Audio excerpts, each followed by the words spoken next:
Okay, in this video, I'm going to just show you the basics of setting up this arrangement, how I have it here, and also the reiterating your inserts, outserts, or outputs, and plug-in usage, as well as aux channel usage.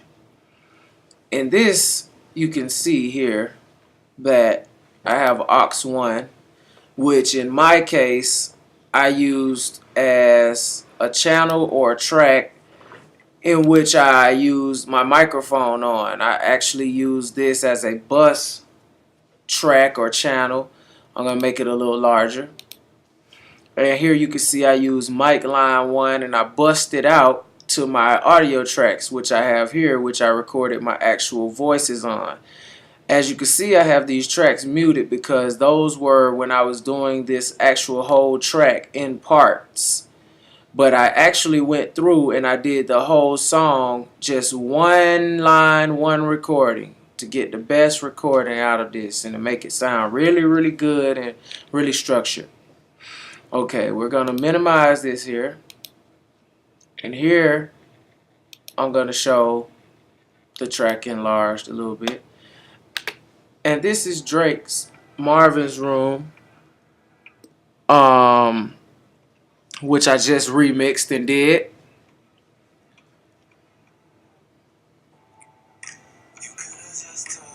I'm going to mute this here.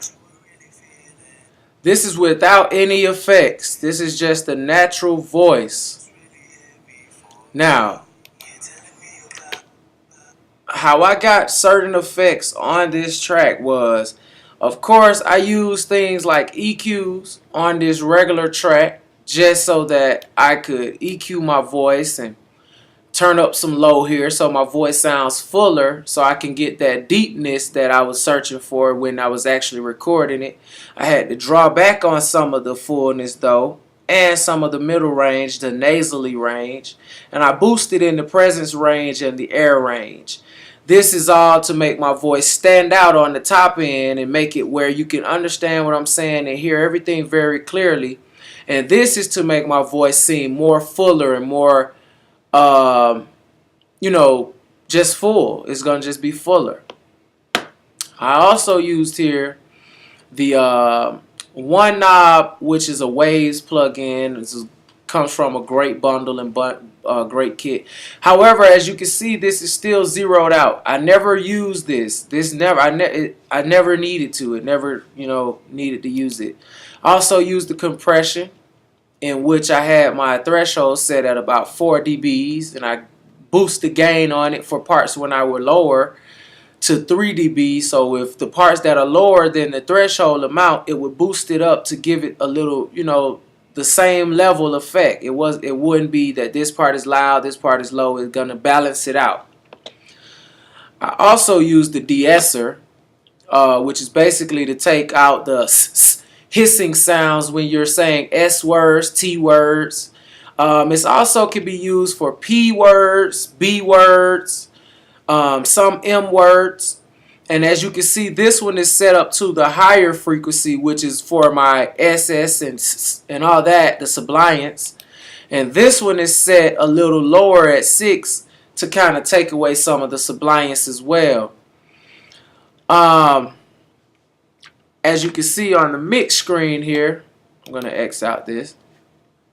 This is my track with my full comped vocal track with just my one voice, and I'm busting out these different plugins. As you can see, this is bus 1, 2, and it's coming here to a short delay, which is just basically going to give me a fuller version of my voice too, and give me kind of like a doubling effect, so I didn't have to stack it or do anything like that.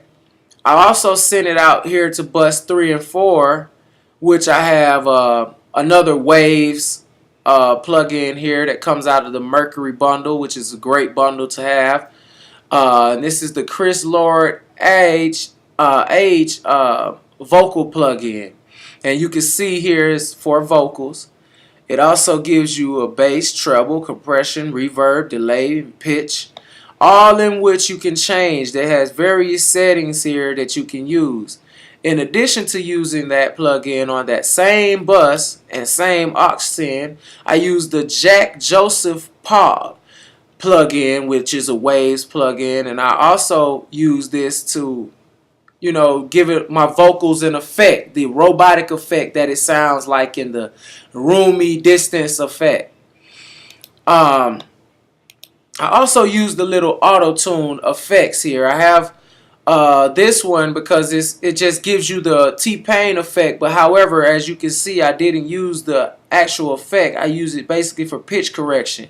My pitch wasn't off much, but it just gives it a good effect and gives it that, you know, robotic, silvery sound. And that's what I was seeking in this recording and in this particular song.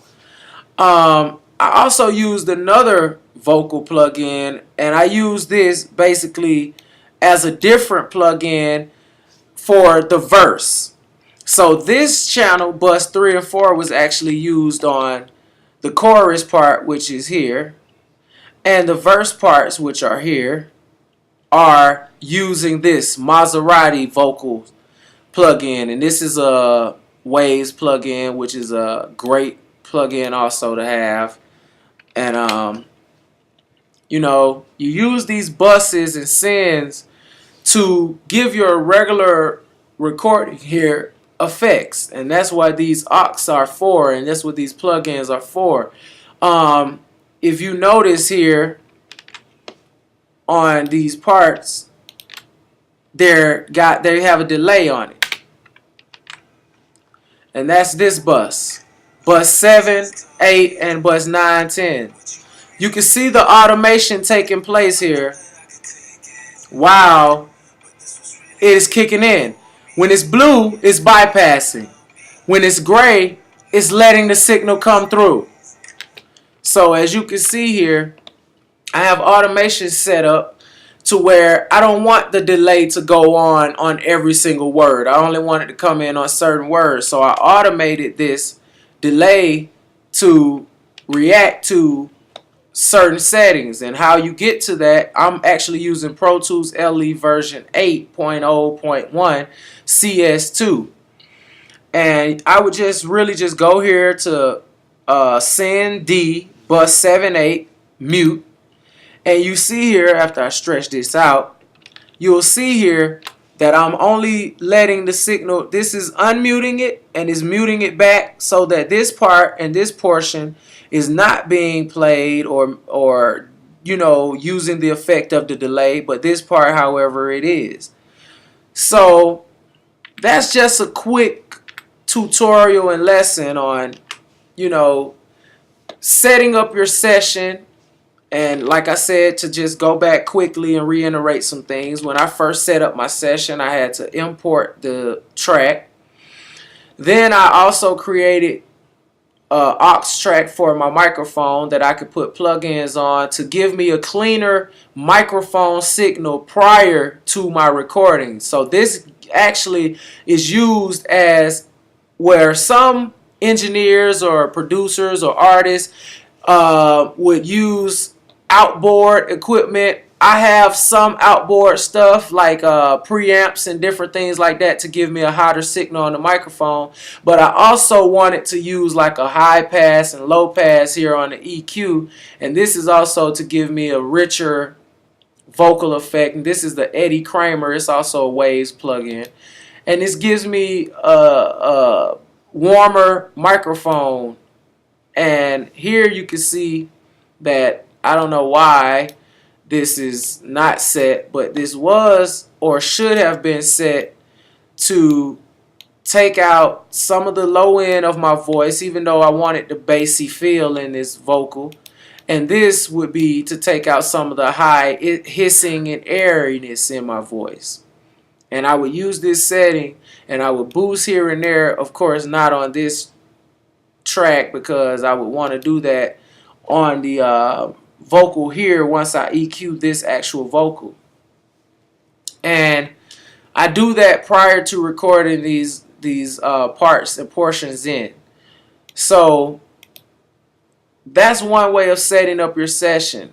Now, I know that I had a couple questions about presets. Okay, here's how you do those presets. As you can see, I have a few presets saved in my folder here, and these are the presets that plugin Pro Tools already come with, and you just use these. You know, they have vocal stuff. You can add air, presence, thickness, cut the sublines, different things of that nature.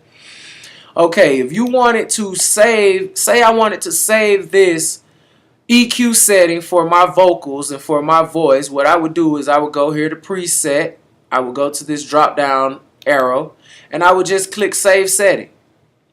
And now I get to name this setting and save it. So I'm just going to put SMV EQ 1. And that's smooth EQ 1, and it's going to save automatically. And now I could just, whenever I open up a session or I want to go and I want to quick EQ my voice, I just go and I'll click this and this will come up and it will be set. So that's how you would do that. And I hope this tutorial taught you guys something. And in addition to this, I will be posting more tutorials so that you guys can better understand this software. It's very professional software. It's used by all the elite in the business. And I hope that you got something from it. You guys have a beautiful day and enjoy this tutorial.